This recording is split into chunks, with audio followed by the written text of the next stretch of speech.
Jesus' power over the supernatural. 8:28-34. And when he had come to the other side into the country of the Gadarenes, 2 men who were demon-possessed met him as they were coming out of the tombs. They were so exceedingly violent that no one could pass by that road. And behold, they cried out, saying, What do we have to do with you, Son of God? Have you come here to torment us before the time? Now there was at a distance from them a herd of many swine feeding.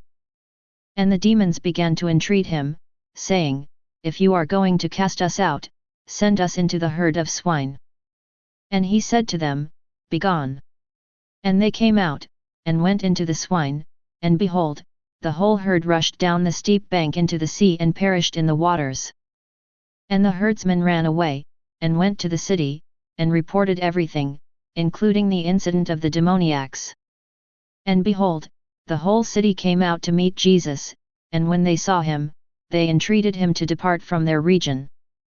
8:28-34. Mathew adds to the convincing evidence of Jesus' messiahship and divinity by showing his power over the supernatural as well as over disease, deformity, and the natural world. For Jesus to redeem the earth and reverse the curse, he would have to have total power over Satan and his demon hosts. In order to rescue fallen humanity, he would have to be able to overpower the evil forces that hold men in physical, mental, and spiritual bondage.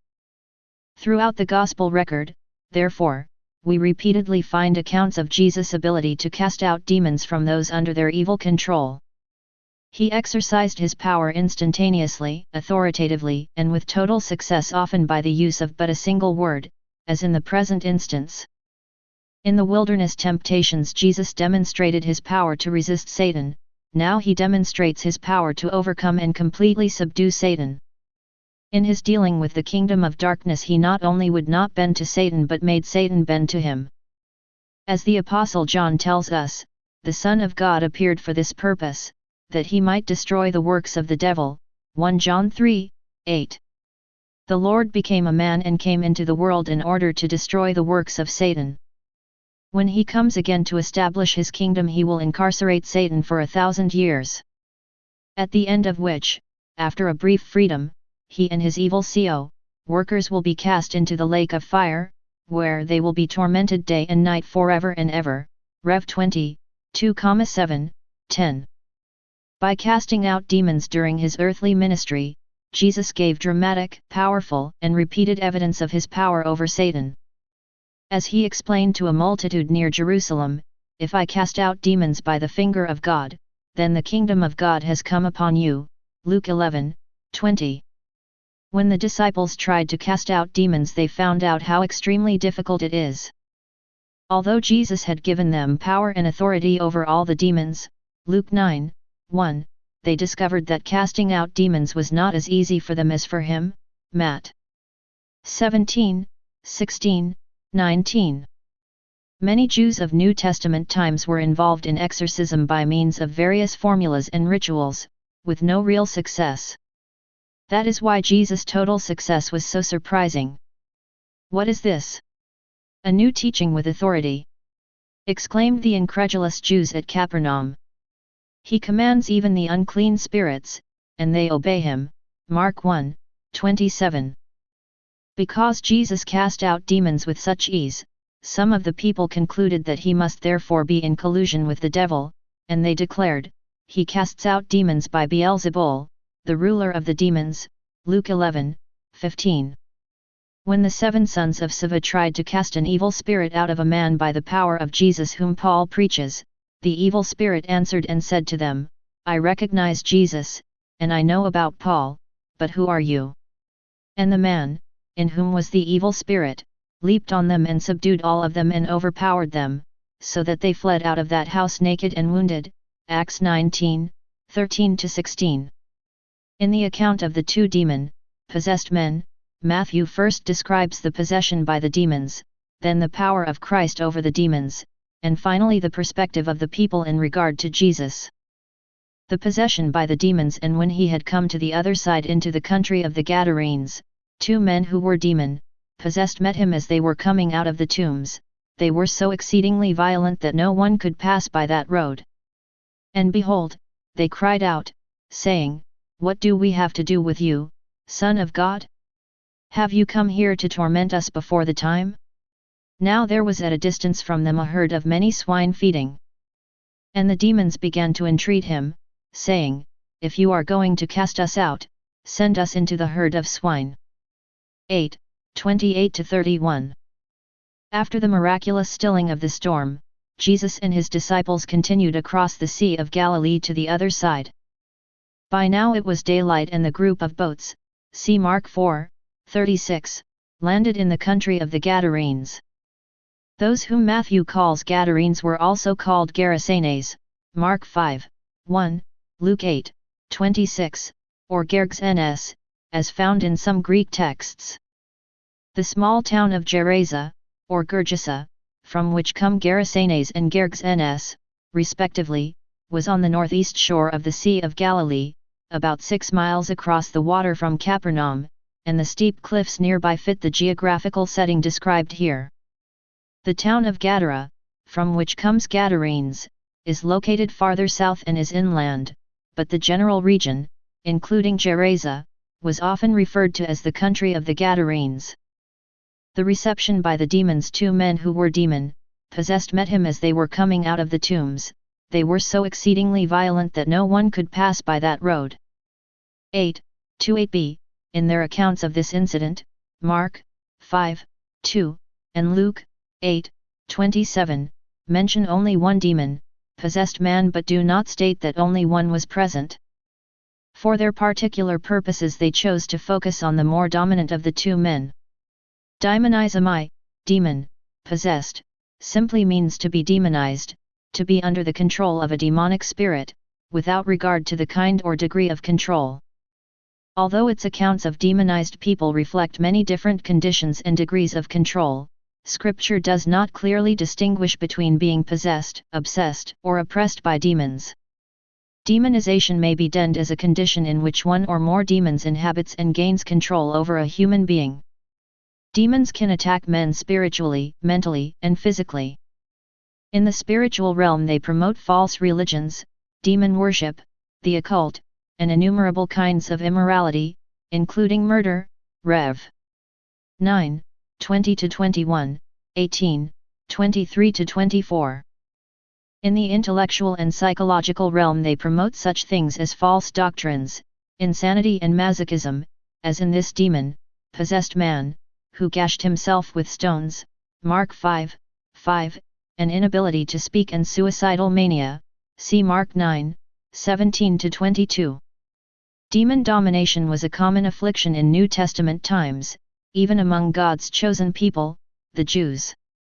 In the Apostolic Church, the gift of miracles, or powers, was the ability to cast out demons. It is interesting, however, that we read of no account of demon possession in the city of Jerusalem. Throughout history, including modern times, that particular aspect of Satan's activity seems to appear more commonly in rural and unsophisticated areas than in sophisticated urban society. It is also more common where animistic religion and its accompanying fear and worship of evil spirits are strong. In more advanced societies, a person who is seriously deranged by demons is likely to be considered insane and placed in a mental institution, and it seems certain that many people who are diagnosed as mentally ill are actually demonized. It is significant that Jesus never blamed a person for being either diseased or demon-controlled. He recognized them as victims of powers beyond their own control and as in need of deliverance, not exhortation or condemnation. As we see with these 2 men who were demon-possessed, the personality and voice of a demon can at will, and sometimes continuously, eclipse the personality and voice of the occupied person. When Jesus asked one of the men, "What is your name?" the demon responded through the man's mouth, saying, "My name is Legion, for we are many," Mark 5:9. These men lived in burial chambers that were commonly hewn out of rock hillsides or cliffs on the outskirts of a town or city, and as they saw Jesus approaching they met him as they were coming out of the tombs. It is possible they were Jews, for whom touching a dead body was the greatest ceremonial defilement. If so, their being forced by the demons to live in a cemetery was an additional humiliation and torment. They were so exceedingly violent that no one could pass by that road. We learn from the other Gospel accounts that at least one of the men wore no clothes and that he had such great strength that no chain could keep him bound. He was often driven into the desert by the demons and spent much of his time ranting and raving, crying out and gashing himself with stones. Mark 5, 4-5, Luke 8, 27-29. The recognition by the demons, and behold, they cried out, saying, "What do we have to do with you, Son of God? Have you come here to torment us before the time?" 8:29. What do we have to do with you meant, what are you doing here and why are you bothering us? By addressing Jesus as Son of God, the demons showed that they immediately recognized who he was. Mark reports that one of the men ran up and bowed down before him. 5:6. The word from which bowed down comes, proskon, is usually translated worship, because it represents the most common Near Eastern act of adoration and reverence. The term carries the idea of profound awe and respect. Demons hate and loathe everything about God, yet they are powerless to do anything but bow down before him when in his presence, just as one day at his name every knee will bow, of those who are in heaven, and on earth, and under the earth. Phil. 2:10. Demons are fallen angels, and before they joined Satan in his rebellion against God, they knew intimately each member of the Trinity. Though they had never before seen him in human form, they instantly recognized Jesus as the second person of the Godhead. As spirits, they recognized his spirit. They knew intuitively that they were standing in the presence of the Son of God, the Son of the Most High God, as Mark 5:7, and Luke 8:28, report. As we learn from another encounter of Jesus with demons, they also knew him to be the Christ, that is, the Messiah, Luke 4:41. They knew Jesus was their divine antagonist and that he had full power and authority to destroy them at will. By their question, "Have you come here to torment us before the time?" they acknowledged that they knew there was a divinely appointed time, not yet come, when he would indeed judge them and punish them with eternal damnation. Their eschatology, like the rest of their theology, was factually correct. As James tells us, the demons also believe, and shudder, James 2:19. They shudder because their belief is that of recognition but not acceptance, and they fully realize the consequence of rejecting God. In light of their knowledge about his divine power and plan, it seems strange that Satan and his fallen hosts bothered to tempt and attack Jesus. But the supreme deceivers are also supremely self-deceived, and in their evil delusions they somehow hope to frustrate Christ in his humanity. By inducing him to sin, perhaps they could drag him down to the lake of fire with them when judgment came. Perhaps they thought he was somehow less powerful and righteous on earth than they knew him to have been in heaven. In any case, it is the nature of Satan and of those who belong to him to oppose God, no matter what the consequences or prospect for success. The demons understood much more about Jesus' identity and about the divine plan of redemption and judgment than did the 12 disciples at that time.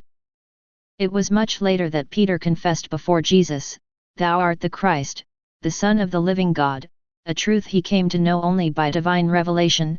Matt. 16:16-17. The demons knew they were not destined for judgment until after the millennium, and they consequently wondered why Christ now had dealings with them. It was much too early for their scheduled time of torment, and yet they sensed that Jesus was about to interrupt and destroy their present evil work. The request of the demons: now there was at a distance from them a herd of many swine feeding. And the demons began to entreat him, saying, "If you are going to cast us out, send us into the herd of swine." 8:30-31. In desperation the demons looked around for a way of escape, and they spotted a herd of many swine feeding in a pasture. The great size of the herd, which numbered 2,000 animals, Mark 5:13, indicates that the number of demons was also large, see also Mark 5:9. "If you are going to cast us out" was not a statement of uncertainty or mere possibility. The idea is, in light of the fact that you are about to cast us out. Knowing Jesus' compassion for men and his divine plan to destroy the works of the devil, the demons knew he would not let them continue to inhabit and torment the two men. The request of the demons seems bizarre, and we are not told why they asked to be sent into the herd of swine. Perhaps they thought the Lord had changed his timetable for judgment and would otherwise immediately throw them into the great abyss. Even inhabiting pigs would be immeasurably better than that. Because swine were the most unclean of all unclean animals to the Jews, perhaps the demons thought Jesus would not care if the demons took control of them. Or, by inhabiting and then destroying the pigs, perhaps they could cause the pigs' owners and others in the area to turn against Jesus. Perhaps Jesus would be killed for killing the pigs. Whatever the reason for the demons' request, it was predicated on the clear understanding that Jesus would not allow them to remain where they were. The power of Christ, and he said to them, "Begone." And they came out, and went into the swine, and behold, the whole herd rushed down the steep bank into the sea and perished in the waters. 8:32. When the disciples cast out demons even with God's commissioning and empowering, it often required considerable time and persistence as well as prayer and fasting, Matt.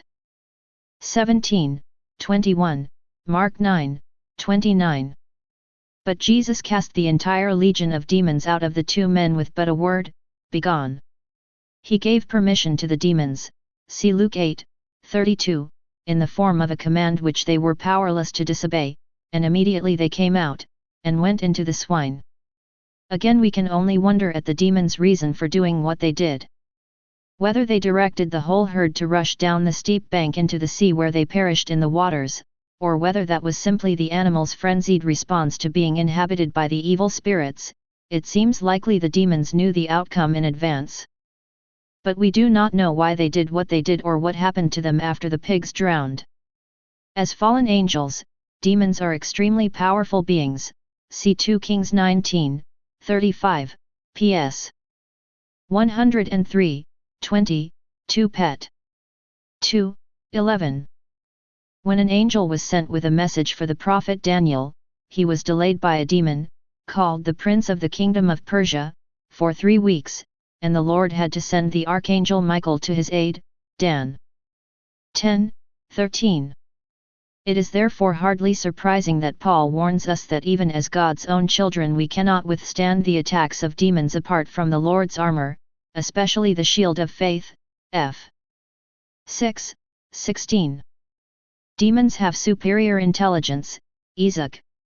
28:3-4, superior strength, Mark 5:4, Acts 19:16, superior supernatural powers to perform signs and false wonders, 2 Thess. 2:9, and the superior experience of having existed long before the creation of the world, first as holy angels and then as fallen. They not only have great knowledge of God's nature and power but also great knowledge of man's nature and weaknesses. As spirit beings they are not limited by time, space, or form. Only the Lord Jesus Christ has the power to bruise Satan's head, and it will only be by the Lord's power that he will be bound and cast into the abyss and eventually into the lake of fire and brimstone, Rev. 20:3-10. It required tremendous power to cast out so many demons as Jesus did in the country of the Gadarenes, yet he did it in an instant. Many people wonder why Jesus would allow so many animals, even unclean pigs, to be destroyed just to cater to the bizarre request of a bunch of demons. But animals were created for man's use and consumption, and those pigs were destined for slaughter anyway. Their being drowned brought considerable financial loss, but if the owners were Jews, as they may well have been, they had no business raising pigs in the first place. But the souls of the two possessed men were of infinitely greater value than the 2,000 animals, and Jesus did not hesitate to permit such a relatively small sacrifice to be made on the men's behalf. The primary lesson of this passage, however, does not have to do with the right to raise or eat pigs or with the relative value of pigs and human beings. The Lord's supreme purpose in casting out the demons and Matthew's purpose in reporting it were to demonstrate Jesus' authority and power over Satan and his forces. The fact that the demons went into the swine and the swine reacted in the frenzy they did was dramatic and convincing evidence that they had left the two men. Their fierceness and violence was transferred to the pigs, and there could be no doubt in the minds of observers as to what had happened. The perspective of the people and the herdsmen ran away, and went to the city, and reported everything, including the incident of the demoniacs. And behold, the whole city came out to meet Jesus, and when they saw him, they entreated him to depart from their region. 8:33-34. When the herdsmen saw what happened to their pigs, they ran away. The fact that they reported everything, including the incident of the demoniacs, indicates they realized the connection between the two demon-possessed men and what had happened to the animals. The pigs' mass suicide proved that Jesus had indeed cast the demons out of the men. Further evidence, which the herdsmen and the others discovered when they returned to the scene, was that one of the men, and presumably the other as well, was clothed and sat in his right mind at Jesus' feet, Luke 8:35. The townspeople, probably including the owners of the pigs, were so amazed by the report that the whole city came out to meet Jesus. That they came specifically to meet Jesus shows that he was the focus of attention. He was of greater concern to them than either the pigs or the two previously possessed men. Contrary to the suggestion of many interpreters through the centuries, there is no indication in the text that the response of the people was due to their materialistic concern over the loss of so many pigs. Though they were possibly present, the owners of the pigs are not mentioned in any of the three Gospel accounts. The issue was not the demons, the pigs, or the two men, but Jesus. The people of the city, probably Gerasa, did not even give him the reluctant reverence shown by the demons. They did not seem the least interested in finding out who he was or why he had come to their area. They wanted nothing to do with him, and entreated him to depart from their region. They had at first simply come out to see what it was that had happened, but when they came to Jesus and observed the man who had been demon-possessed sitting down, clothed and in his right mind, the very man who had the legion, they became frightened. Mark 5:14-15. They were not angry or resentful but scared. When unholy men come face to face with the holy God, they are terrified. Again we are reminded that when Isaiah saw the Lord sitting on a throne, lofty and exalted, he exclaimed, "Woe is me, for I am ruined. Because I am a man of unclean lips, and I live among a people of unclean lips, for my eyes have seen the King, the Lord of hosts." Isa. 6:1-5. After Peter witnessed Jesus' miraculous provision of fish that nearly swamped two fishing boats, he fell down at Jesus' feet, saying, "Depart from me, for I am a sinful man, O Lord." Luke 5:8. When the storm came on the Sea of Galilee, the disciples were afraid, but when they saw Jesus still the storm they were even more afraid. Mark 4:38-41. They were more afraid of Jesus than the storm, because they realized that God himself was in the boat with them.